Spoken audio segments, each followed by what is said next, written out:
Hi అండి. Welcome to Amantha's world. మనం ఈరోజు బీన్స్ కర్రీ అయితే చూసేద్దాం. కూరగాయలు కూడా రకరకాల మసాలాలు, ఎండు కొబ్బరి, పచ్చి కొబ్బరి ఇవన్నీ వేసి వండితేనే గానీ ఆ కూర రుచి ఉండదు అనుకునేవాళ్ళు తప్పకుండా ఈ వీడియో చూడాల్సిందేనండి. నాతో ఒక సిస్టర్ చెప్పింది, "మీరింత సింపుల్‌గా చేస్తున్నారు గదా! ఆ కూరలు బావుంటాయా?" అని అడిగింది. అడగడం కాదండి, మీరు చేసి చూడండి. మనము ఎన్ని ఐటెమ్స్ ఏసి వండుతున్నామనేది ముఖ్యం కాదు. ఎంత టేస్టీగా వండుతున్నామనేది ముఖ్యం. చేయవలసిన పద్ధతిలో గనక మనం చేస్తే ఎలాంటి కూరైనా రుచిగా ఉండాల్సిందేనండి. నిజంగానే ఇది మీరు బీన్స్ అయితే ఇలా చేసి చూడండి.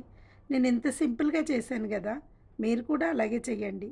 నేను వేసింది ఏమీ లేదు. మామూలుగానే ఉల్లిపాయలు, పచ్చిమిరపకాయలు, కరివేపాకు ఆయిల్‌లో వేయించేసా. అందులో మాత్రం ఒక స్పూను జీలకర్ర, ఒక చిన్న అల్లం ముక్క, ఒక వెల్లుల్లిపాయ. అంటే నేను హాఫ్ కిలో బీన్స్ తీసుకున్నాను దానికి. ఇది పేస్ట్ అయినా చేసుకోవచ్చు లేదా కచ్చాపచ్చా అయినా దంచేసుకొని వేసుకున్నా బాగానే ఉంటుంది. ఇలా వేసుకొని అల్లం వెల్లుల్లి పచ్చివాసన పోయే వరకు వేయించుకోవాలి. మనం అల్లం వెల్లుల్లి జీలకర్ర ఈ మూడు కూడా పేస్ట్ ఏ కాయగూరలో వేసుకున్నా చాలా బాగుంటుంది. ఆ మూడు కలిపి మనము పేస్ట్ చేసుకొని వేసుకోవాలి.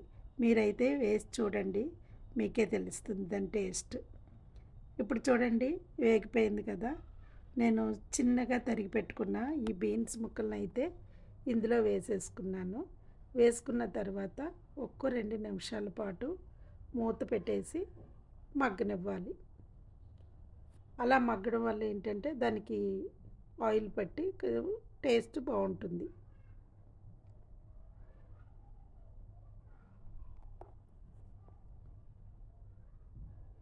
ఇప్పుడు కొంచెం మగ్గిపోయిన తర్వాత అందులో కొంచెం పసుపు, ఉప్పు, కారం. కారం దీనికి మరీ ఎక్కువ అవసరం లేదు. జస్ట్ కొంచెం ఒక స్పూన్ వేసుకుంటే కనుక సరిపోద్ది. వేసుకున్న తర్వాత కొంచెం వాటర్ అయితే వేసుకోవాలండి. అది ఉడికిన తర్వాత హాఫ్ కప్పు పాలైతే వేసుకున్నాను నేను. ఎందుకంటే అరకిలో బీన్స్ కాబట్టి హాఫ్ కప్ మిల్క్ వేసుకున్నాను.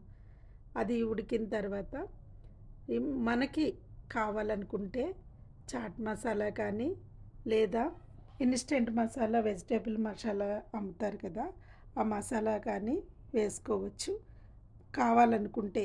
లేదు అంటే ఏమీ అవసరం లేదండి. ఏ మసాలా లేకుండానే చాలా బాగుంటుంది. మీరు ఖచ్చితంగా ట్రై చెయ్యండి. నీటిలోకి దిగితేనే కదండి దాని లోతు తెలిసేది. అదేవిధంగా నేను పెట్టే ప్రతి రెసిపీ మీరు చేసినట్లయితే దాని రుచి ఏంటో అర్థమవుతుందండి.